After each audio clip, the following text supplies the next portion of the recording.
नमस्कार, मैं अशोक कुमार पांडे और स्वागत है आपका टीसीएच पर। हमारे साथ हैं वरिष्ठ पत्रकार बड़े भाई अशोक वानखेड़े जी। बहुत बहुत स्वागत आपका एक बार फिर से। हाँ, तो प्रणाम क्या प्रणाम। धूम मची हुई है देश में, इतना पॉलिटिकल माहौल बना हुआ है। उपराष्ट्रपति का नाम अचानक घोषित हो गया, माय डियर बिलोवेड। उसके बाद बिहार में राहुल गांधी की जो यात्रा चल रही है अशोक जी, मैं चाहता था कि उस पर थोड़ी बात हो, क्योंकि बिहार से कल कई लोगों से, आप जानते हैं मैं ईस्टर्न यूपी का रहने वाला हूं, तो बिहार में अच्छे कॉन्टेक्ट्स हैं। तो कई लोगों से मैंने बात की कि भाई सोशल मीडिया पर ही शोशो मचा हुआ है या वाकई जमीन पर कोई असर है। तो उन्होंने कहा नहीं, जमीन पर जिस तरह की उत्तेजना है, जिस तरह लोग आ रहे हैं, वोट चोरी को मुद्दा बनाने में विपक्ष सफल तो हो गया है। और मुझे लगता है कि ज्ञानेश कुमार के जो ओवर कॉन्फिडेंस प्रदर्शन जो उन्होंने अपने बॉसेज को खुश करने के लिए किया, उसने आग में और घी डाल दी है। जनता पूरी तरह से मान गई है कि पहले तो थोड़ा बहुत आगे पीछे था, लेकिन जनता अब शायद मान गई है कि ज्ञानेश कुमार जिस तरह से बोल रहे हैं, जिस तरह से ज्ञान दे रहे हैं, बेसिकली वो ज्ञान शायद नागपुर से सीधे उनको मिल रहा है जो वो प्रसारित कर रहे हैं, या हो सकता है अब अहमदाबाद से, गांधीनगर से मिल रहा हो। अब तो बहुत सारे सेंटर बन गए हैं, आपसे बेहतर कौन जानता है, अब नागपुर अकेला सेंटर नहीं रहा। और उनका दोस्तों का ये कहना था जिनसे मेरी बात हुई, और मैं आपको बताऊं पत्रकारों से मेरी बात नहीं हुई, एकदम आम लोग जो होते हैं, कोई सरकारी नौकरी करता है, कोई प्राइवेट नौकरी करता है, कोई खेती वाला है, ऐसे लोगों से मेरी बात हुई। और उन्होंने कहा कि जमीन पर बिल्कुल आम लोगों के बीच में वोट चोरी का मुद्दा गया है।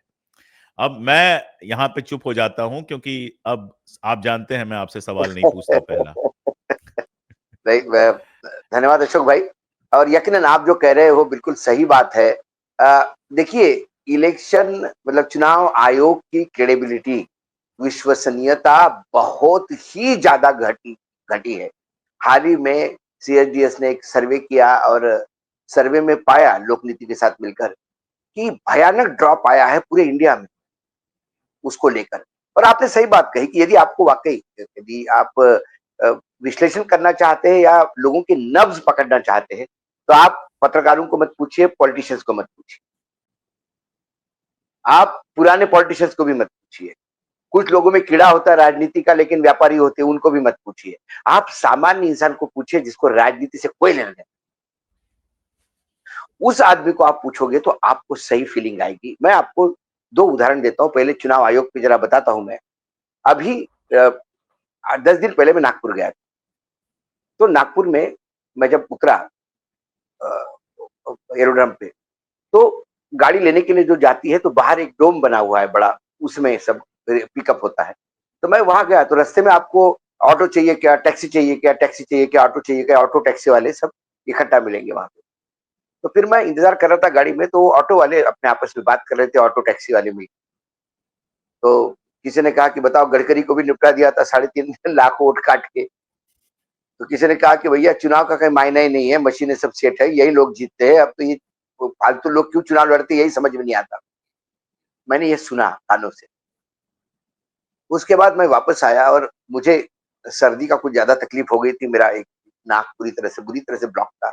और मेरी भांजी है ईएनटी स्पेशलिस्ट यही दिल्ली में। तो मैं उसको फोन किया तो बोले आ जाइए, आप हॉस्पिटल में आ जाइए, हम मैं चेक करती हूँ। उस दिन ड्राइवर नहीं था तो मैंने ओला उबेर वाली जो है ओला ली। तो जाते समय मुझे एक कानपुर का ड्राइवर मिला जो कानपुर का रहने वाला है। मैंने उसको पूछा कि क्या माहौल लगता है आपको, और कैसा है, कैसा चल रही है सरकार। बोला क्या फर्क पड़ता है, कोई भी सरकार आए, हम लोगों को तो कोई फर्क नहीं पड़ता, और चुनाव के तो कोई मायने रहे नहीं, क्या वोट दाने जाओ, आप हम्म। किसको भी वोट दो, जाता तो उन्हीं को है। सब खेल होता है, बोले ऊपर से खेल है, सब पता है, अब आने वाले 100 साल तक यही लोग काम करेंगे। ये वापस आ रहा था मैं, तो मुझे दादरी का लड़का मिला जो दादरी में रहता है और जो आता है। मैंने उसको भी पूछा, मैंने लग क्या लगता है वो। तो बोला हम तो वोट देने जाते ही नहीं, हमारा वोट तो कोई पहले ही दे के आता है। और वाह। बोले बताइए ना, गाड़ी वाड़ी छोड़ के हम वोट देने क्यों जाए, हम किसी को भी दे, जाता तो उन्हीं को है, कमल को ही जाता है, तो क्या फायदा है देने का। जब ये लोगों का, ये उन लोगों का मतलब है सर, इनको राजनीति से कोई लेना देना नहीं। वो अपना ऑटो चलाता है, एक मतलब ये फीडबैक है, ये लोगों का सोच है। Credibility of election commission has gone to dogs, literally. एक जमाने में शेषन और लिंगदो जैसे लोग थे, वो तो अब किवदंती हो गए। बस वो कहानियों में रह गए। और वर्तमान में ये आदमी जिस ढिठाई से झूठ बोलता है और जिस ढिठाई से मूर्खतापूर्ण काम करता है, उससे लोगों को और चिढ़ आ गई है। अब लोगों को पहले लगता था चलो ये एक प्रकोष्ठ बन चुका है सत्ता पक्ष का, लेकिन लोगों को अब चिढ़ आने लगी। और इस चिढ़ का जो है, अब वो एक होता है कि आप किसी को कष्ट दो, और एक होता है किसी को कष्ट देने के बाद बार बार उसको बेइज्जत करो, तो फिर जख्म में सोया हुआ जख्म में बार बार उंगली जख्म में लगाओ। उंगली लगाओ। तो उसमें क्या होता है, जो कुत्ता होता है ना, वो भी फिर इरिटेट होकर आपके ऊपर हमला कर देता है। एक बिल्कुल। लिमिट है। अब इन्होंने उस जख्म पे इतना कुरेदा है कि जिसका इम्पैक्ट आपको मिल रहा है बिहार में। देखिए, बिहार में जनसैलाब रास्ते पे है। मैं बता रहा हूं आपको, पामेरियन मीडिया तो दिखाएगा नहीं क्योंकि उनके कैमरे को एलर्जी है ये सब दिखाने की, लेकिन भरी बरसात में, क्योंकि लोग पहले ही एसआईआर से पीड़ित थे। मतलब बताओ, लोग 10-10 दिन तक चक्कर काट रहे सर्टिफिकेटों के लिए। अभी आपसे बात करने से पहले मैं एक वीडियो देख रहा था जिसमें राहुल गांधी के स्टेज पर क्या, वो जो गाड़ी से चल रहे हैं उस गाड़ी पर एक बंदा आता है और वो बता रहा है कि मैं पिछले लोकसभा चुनाव में एजेंट था और मेरा नाम कट गया है। बस इतना बिल्कुल। ही बताना था आपको। और नहीं नहीं, आप उसका नाम कट गया, मैं आपको बताता हूं। मैं पिछले लोकसभा चुनाव में मतदान नहीं कर पाया। मेरा वोटर लिस्ट में नाम ही नहीं था। मेरे पत्नी का था, मेरी भतीजी का था, जो 10 साल पहले मुझे छोड़ के चली गई। मतलब उसकी शादी हो गई, वो मुंबई में सेटल्ड है। तो जब मैं गया वापस, और जब मैंने वहां पे इंक्वायरी की, कि मेरा नाम क्यों नहीं है, तो उन्होंने बोला बीएलओ आया होगा चेक करने। तो मतलब बीएलओ ने मेरे वो 10 साल पहले जा चुकी भतीजी को कैसा देखा वहां पे। अब बीएलओ किसी को तो मिला होगा घर पे, तो मेरे पत्नी ने क्या बोला होगा कि अशोक वानखड़े जी नहीं रहे। हे भगवान। बोले सर हम इसमें क्या कर सकते हैं। नहीं, क्या कर सकते मुझे बताइए ना। It is a struggle for, मेरे को क्या मिला मुझे बताइए। देश आजाद होने के बाद क्या मिला। एक वो मैंने अंग्रेजों के टाइम कविता। पे भी एजुकेशन था, आज भी एजुकेशन है। अंग्रेजों के टाइम पे भी अकाल थे, आज भी अकाल है। अंग्रेजों के टाइम पे बाढ़ आती थी, आज भी बाढ़ है। अंग्रेजों के टाइम पे बेरोजगारी थी, उससे ज्यादा बेरोजगारी आज है। अंग्रेजों के टाइम पे जो प्रताड़ना थी, वही प्रताड़ना आज है। नाम बदल गया है, रूलर वही बच्चे बैठे हुए हैं। मुझे एक चीज मिली है जो मत का अधिकार है मेरा, जो संविधान में मुझे दिया है। 1947 के बाद मुझे क्या मिला, तो मुझे मिला, लोग कहते कि आपको सर उठा के बोलने के लिए मैं भारतीय हूं। अरे भाई, मुझे भारतीय हूं ये कहने के लिए बीजेपी की मेंबरशिप लेनी पड़ती है। यदि मैं भाजपा के विचारधारा में बिलीव नहीं करता तो मैं अपने आप को भारतीय भी नहीं कह सकता, क्योंकि यदि मैं भाजपा को समर्थन नहीं करता तो मैं पाकिस्तानी हो जाता हूं, मैं चीनी हो जाता हूं।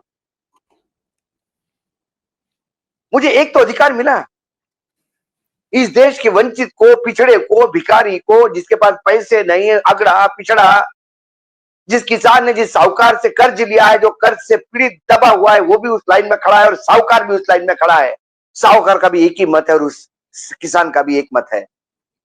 मेरा वो भी अधिकार छीन लो क्या आप। 65 लाख लोग, जिन लोगों ने लोकसभा में मतदान किया, वो 65 लाख लोग अब मतदान नहीं करेंगे। क्यों नहीं करेंगे भाई? इसलिए कि आप 11 सर्टिफिकेट मांग रहे हैं जिसका कोई मतलब नहीं है, जिसमें 2-3 सर्टिफिकेट ऐसे हैं जो बिहार में लागू नहीं है। एक महीने के अंदर आप 8 करोड़ लोगों का सत्यापन करेंगे।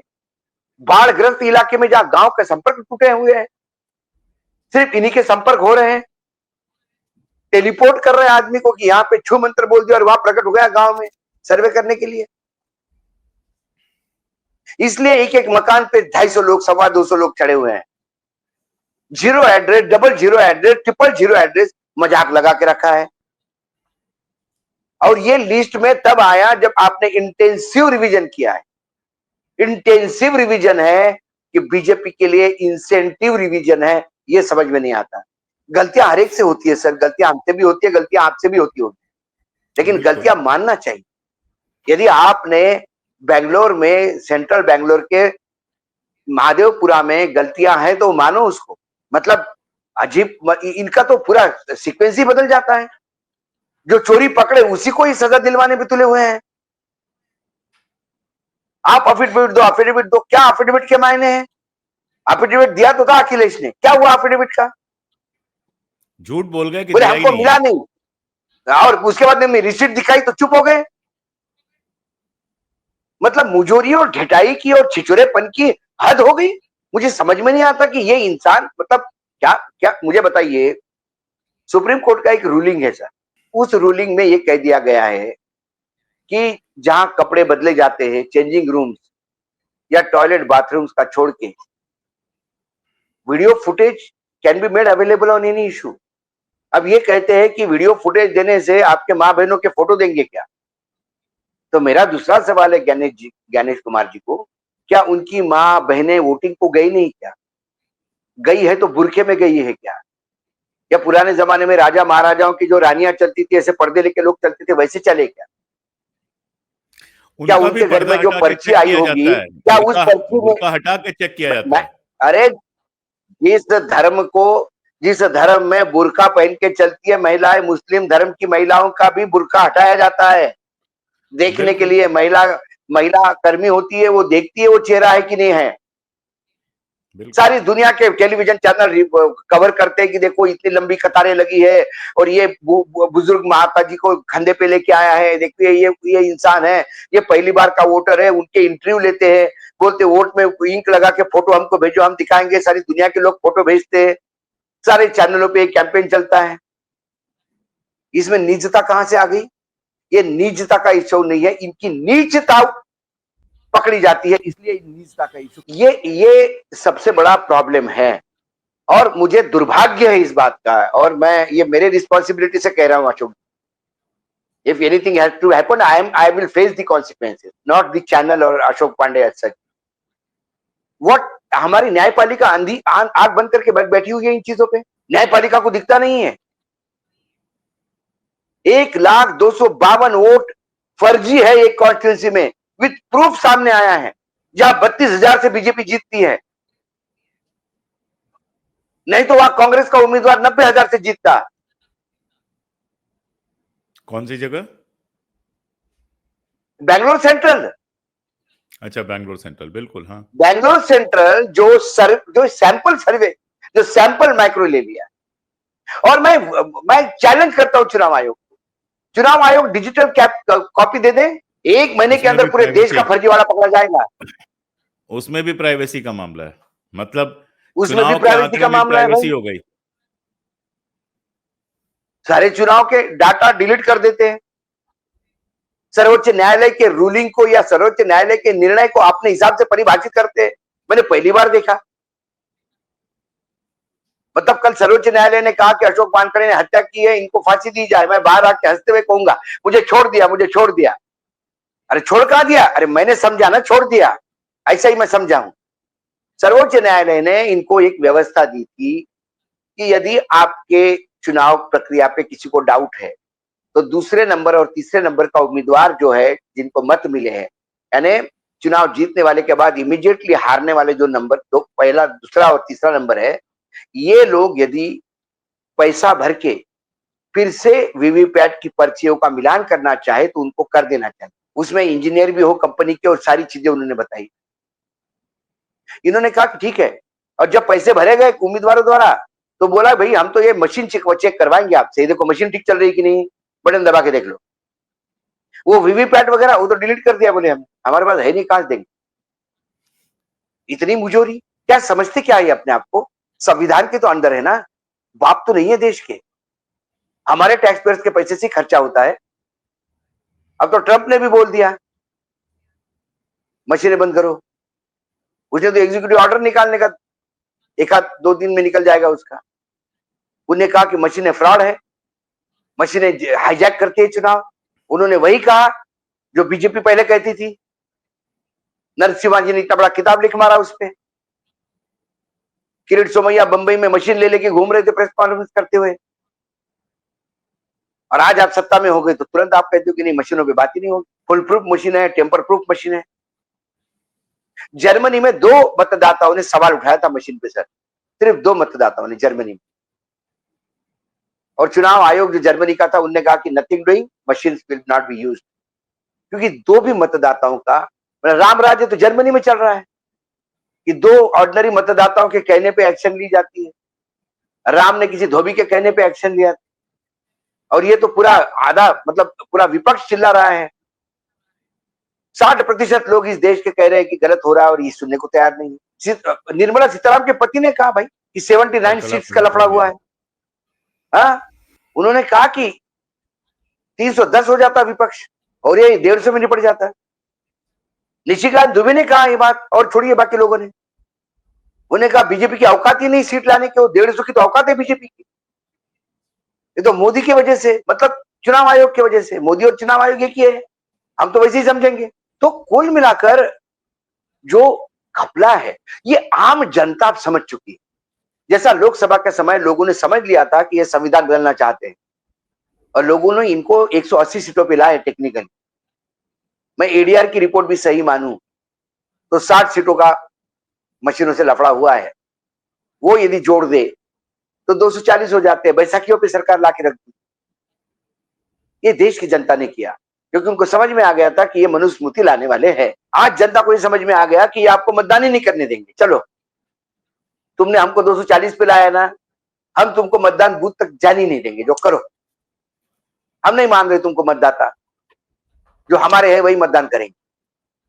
तो हम चाइना मॉडल पे जाएंगे क्या? 1 पार्टी 1 रूल होगा क्या? और वो बिहार है सर, मेरे से ज्यादा बिहार आप समझते हैं, और आप तो हिस्टोरियन हैं। बिहार का इतिहास देखिए। इस देश में जब भी जन आंदोलन की शुरुआत हुई, उसकी नींव बिहार में रखी गई है। बिल्कुल। और ये मत चोरी और मत डकैती का जो संघर्ष है, ये बिहार से शुरू हुआ और जो प्रतिशत मिला, मतलब देखिए क्या छिछोरापन। इतना मैंने कभी मेरे जीवन में इतना इतना नीचता नहीं देखी कि 5 दिन तक सासाराम में लोग एप्लीकेशन लगा के बैठे हैं, परमिशन दो हेलीपैड की। पुलिस लाइन में हेलीकॉप्टर उतरते हैं, वही हेलीपैड बना हुआ है। परमिशन दो सभा की।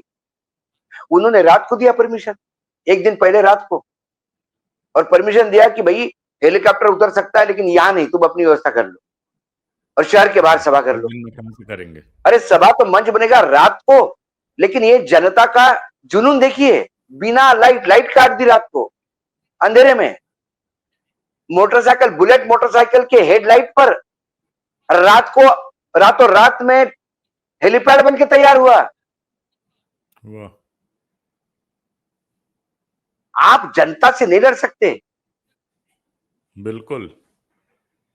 जनता का जब सुनामी आएगी तब उसमें कौन बहेगा ये कुछ कुछ नहीं कह सकते। और यही सुनामी का जो झटका है वो दिख रहा है अभी बिहार में। और बिहार वो में तो ना जो भविष्य मजेदार की। हुआ है अशोक जी, जिस पर मैं आपसे जानना चाहता था थोड़ा सा, कि लीडरशिप का क्वेश्चन जो है वो किनारे हो गया है। तेजस्वी गाड़ी चला रहे हैं, राहुल गांधी खड़े हैं, अभी मुकेश अभी सहनी है उस बिहार पे। तो ये सब चीजें जो है ना, विपक्ष को एक कर बिहार दिया है ज्ञानेश कुमार जी ने। एग्जैक्टली। देखिए ज्ञानेश कुमार जी को तो मैंने कहा संजय ना। सिंह दिल्ली में आ जाते हैं। संजय सिंह दिल्ली में आज प्रेस कॉन्फ्रेंस में आ जाते हैं, जबकि आप अलग हो चुकी मैंने थी। तो विपक्ष को मैंने एक क्या करने का कहा? काम कर रहे हैं, गम का। दो काम, दो काम किया। एक, कैडर में, सभी राजनीतिक दलों के कैडर में उत्साह चला जोश गया। पैदा कर दिया। बिल्कुल, बिल्कुल। जोश पैदा कर दिया। जोश इसलिए पैदा कर दिया कि उन्हें लगा कि अब बिहार में चुनाव जीतने की लड़ाई नहीं है। ढंग से होनी बिहार में चाहिए। छोड़ दीजिए, चुनाव चुनाव जीतने की लड़ाई नहीं है अभी। अभी संविधान और मताधिकार बचाने की लड़ाई है। बिल्कुल। सर, मतदान का अधिकार बचेगा तो चुनाव होंगे ना, तो नतीजे आएंगे। अरे सरकारें आती है जाती है, क्या फर्क पड़ता है? 20 साल तक नीतीश कुमार मुख्यमंत्री रहे, क्या फर्क पड़ा वहां पे? बाढ़ वैसी आती है, वैसी बेरोजगारी लोग है, ऐसे ही बिहार से करते हैं। पलायन वैसा ही चल रहा है। सिर्फ नीतीश कुमार का रिकॉर्ड बन गया 20 साल का। लेकिन मतदान का अधिकार, ये लड़ाई अब मतदान के अधिकार की हो गई। ये लड़ाई अब लोगों की अपनी हो गई। राजनीतिक दल तो अब मात्र निमित्त रह गए।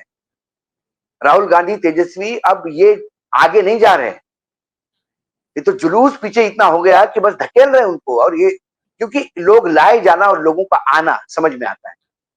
अलग से दिखता है आराम से। लोग कैसे लाए जाते हैं और भाषण के बीच में कैसे उठ के जाते हैं, वो हमने प्रधानमंत्री के कई भाषण में देखा। बिल्कुल।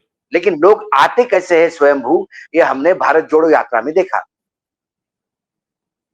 जहां बीजेपी की डबल इंजन की सरकार है, वहां यात्रा जा रही है, टैक्सियां बसें अवेलेबल नहीं है लोगों को, सब प्रशासन ने दबा के रख दिया।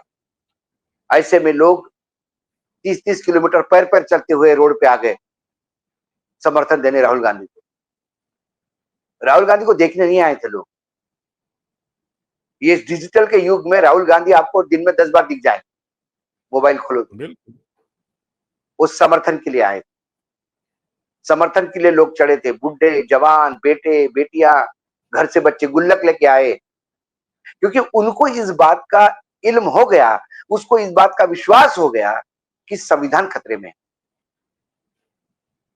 संविधान बचाने के लिए आगे निकलना पड़ेगा। तो लोग रास्ते में आ गए। ऐसा ही कुछ मुझे बिहार में मंजर दिख रहा है। अभी देखिए चुनाव आयोग कितना, मतलब इनकी बदतमीजी देखिए। हमने 65 लाख मतदाताओं को वंचित करेंगे, मतदाता नहीं मानेंगे। क्यों नहीं मानेंगे ये भी नहीं बताएंगे, किसको नहीं मानेंगे ये भी नहीं बताएंगे। जाओ जो बनता सो कर लो। सर्वोच्च न्यायालय ने कहा कि भाई तुम्हारे घर की खेती नहीं है, इस बार नई फसल काटी, जाओ सड़ने दो, मेरा खेत है, आपको देना पड़ेगा। और आज आपने सार्वजनिक कर दिया। कितना झूठ बोलता है चुनाव आयोग। बोले भाई 15 दिन हो गए किसी ने कंप्लेंट ही नहीं की। कंप्लेंट किसके पास करेगा? बीएलए के पास करेगा। बीएलए कंप्लेंट लेने को तैयार नहीं। कंप्लेंट ले तो उसको डंडे पड़ते ऊपर से कंप्लेंट क्यों लिया?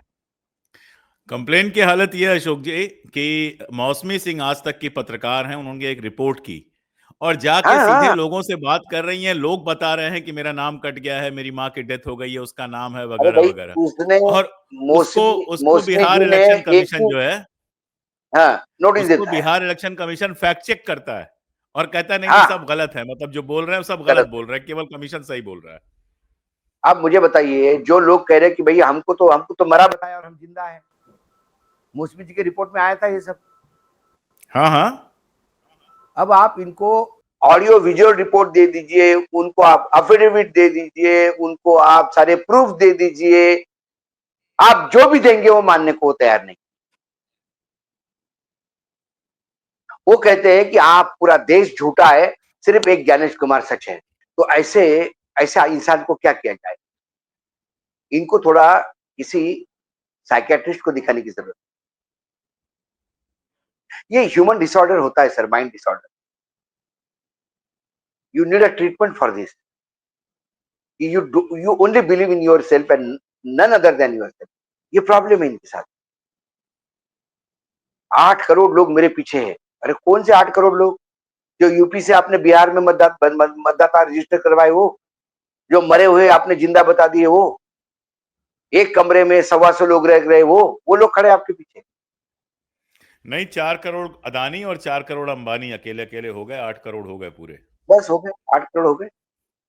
अडानी और अंबानी में तो चाहे उतने शून्य लगाओ। तो ये लड़ाई कोई राहुल गांधी अपनी नहीं लड़ रहे, ये तेजस्वी लड़ाई अपनी नहीं लड़ रहे हैं, या आप और हम ये कार्यक्रम कर रहे हैं, तो ये कोई अपनी आपकी और मेरी लड़ाई नहीं है। ये लड़ाई मतदान के अधिकार की रक्षा करने की। क्योंकि हमारे पास सर एक ही चीज वही है और कुछ नहीं, कुछ नहीं है। हमारे पास 1947 से लेकर आज तक दिए हुए लाल किले के भाषण है, जिसको हमने तालियां बजाई है और अगला 15 अगस्त को फिर सेलिब्रेट किया है।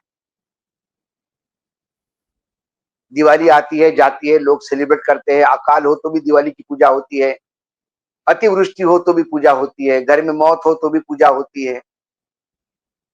बस एक फॉर्मेलिटी चल रही है, इवेंट पे इवेंट हो रहे हैं। आम आदमी के लिए क्या?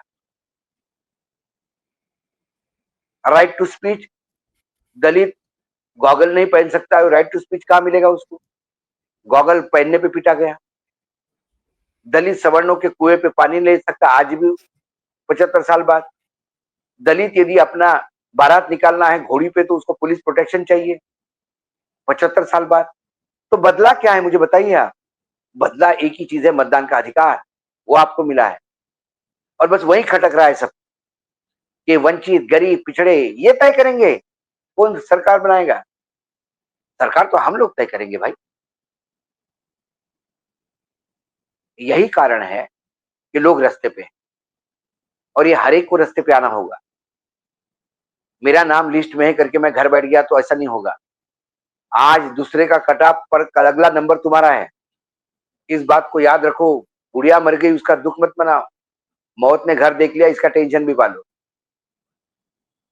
कि आज 25 जिंदा लोगों को मरे हुए घोषित कर दिया, अगला बार पूरा गांव मरा हुआ घोषित हो जाएगा। बिल्कुल। तो कुल एक मिलाकर मजाक चल जो रहा है बिहार में, अशोक जी, एक मजाक कुल चल रहा है, मिलाकर, उसके बाद हाँ, आप ही सुनिए तो आप ही खत्म करेंगे इसको। एक मजाक चल रहा है कि कोई आदमी बेचारा परेशान है, कह रहा है यार महंगाई इतनी है, गरीबी इतनी है, तो किसी ने ताना मारा उसको कि और मोदी को चुनो, यही सब होना था। तो बोला हम क्या चुनेंगे, हमको वोट देना नहीं पड़ता है, वो खुद ही वोट ले लेता है। तो ये जनता के ऐसे बीच में चल रहा है। नहीं नहीं, मैंने लोग कहते हैं ना, मैंने जो 3-4 एक्सपीरियंस दिखाए वो क्या थे? बोले क्या करना वोट देके, हम देते किसी को भी है, जाता तो उनको ही है। बिल्कुल। अब क्या कहे? तो ऐसे में चुनाव आयोग के खिलाफ महाभियोग लाने की भी बात हो रही है, लेकिन वो निर्लज्ज है, उनको कोई फर्क नहीं पड़ता। महाभियोग फेल हो जाएगा, वो बने रहेंगे, वो ऐसा ही तांडव करते रहेंगे और ऐसा ही तांडव करते हुए इन तांडव को रोकना होगा। इस संविधान के छींतड़े उड़ाने वाले, मतदार का अधिकार छीनने वाले को सबक सिखाने के लिए जनता को ही शुरू होना होगा। और मुझे लगता है ये लड़ाई की शुरुआत, नींव डल गई है बिहार। और जब जब ऐसे लड़ाइयों की बिहार में नींव डल गई है, उस लड़ाई ने विकराल रूप लिया है। चाहे महात्मा गांधी हो, चाहे जयप्रकाश हो, या फिर इंदिरा जी का वापस आना हो, ये सब बिहार बिल्कुल। की धरती से हुआ। आज हम यही अपेक्षा कर रहे हैं कि बिहार की जनता फिर पूरे देश की जनता को बता देगी कि मतदान का अधिकार की रक्षा करने के लिए हम तो रास्ते पे हैं, आप कहाँ हो? और ये शुरू हो गया। अब जैसी तैसी बरसात कम होती जाएगी, आपको पूरा देश में लोग रास्ते पे उतरते नजर आएंगे। हर सर, मतलब बताइए, मध्य प्रदेश में करीब करीब 2 लाख घर ऐसे हैं कि जहाँ 20 से ज्यादा मतदाता रजिस्टर है। 75,000 के आसपास घर ऐसे हैं जहाँ 50 से ज्यादा मतदाता रजिस्टर है। कहाँ, कैसे? वैसे ही जैसे महादेवपुरा में 80 लोग एक घर पे हैं। और सबसे बड़ा शॉकिंग बात यह है कि जो लोग वर्तमान में वहां रह रहे हैं वो मतदाता नहीं है। एक ही बंदा रह रहा है, वो मतदाता नहीं है। उस 35 नंबर पे जो लोग रह रहे हैं वो मतदाता नहीं है, लेकिन वहां 80 मतदाता है। बोले हमको नहीं पता कि रेड्डी का घर है, उनको पूछो साहब, हम तो किराएदार है। तो कुल मिलाकर इतना भयावह स्थिति है। और चुनाव आयोग तो अब पूरी नंगाई पे उतर आया है। और मुझे न्यायपालिका से, माफ कीजिएगा, ज्यादा अपेक्षा भी। अब जो कुछ भी है वो जनता के न्यायालय में होगा। जनता जनार्दन तय करेगी क्या करना है। बिल्कुल। तो मुझे इसमें कुछ खास जोड़ना घटाना नहीं है और लंबा भाषण भी नहीं देना है। एक लाइन की बात है कि अगर आपको चिंता है अपने वोट की, तो आपको लोकतंत्र की चिंता है। अगर आपको लगता है कि इस देश में लोकतंत्र होना चाहिए, तो आज के समय का सबसे बड़ा नहीं, इकलौता सवाल यही है। और अगर मजे हैं आपके कि आप घर पे बैठे रहें, कोई और आपका वोट डाल आए, अच्छा ही है, उसी को जाएगा जिसको आप देना चाहते हैं। तो फिर आप याद रखिए कि देश में लोकतंत्र नहीं रहेगा, और लोकतंत्र नहीं रहेगा तो क्या-क्या होगा ये हम हजार बार बता चुके हैं। और आप भी जानते हैं, मूर्ख कोई नहीं है। यूट्यूब पर वीडियो जो है वो अच्छे खासे पढ़े लिखे 18 साल से ऊपर के लोग ही ज्यादा देखते हैं, तो वो जानते हैं, दुनिया को भी जानते हैं। आप तय कीजिए कि अपने वोट का अधिकार बचाना है या उसको बाकी अधिकारों की तरह ऐसे ही गंवा देना है। हमारा तो काम है कहना, हम व्हिसल ब्लोअर्स हैं, तो हम तो व्हिसल बजाते रहेंगे, हम तो आपको सच बताते रहेंगे। आज के लिए इतना ही। अशोक जी, बहुत बहुत शुक्रिया। धन्यवाद। धन्यवाद। नमस्कार। प्रणाम। ठीक है।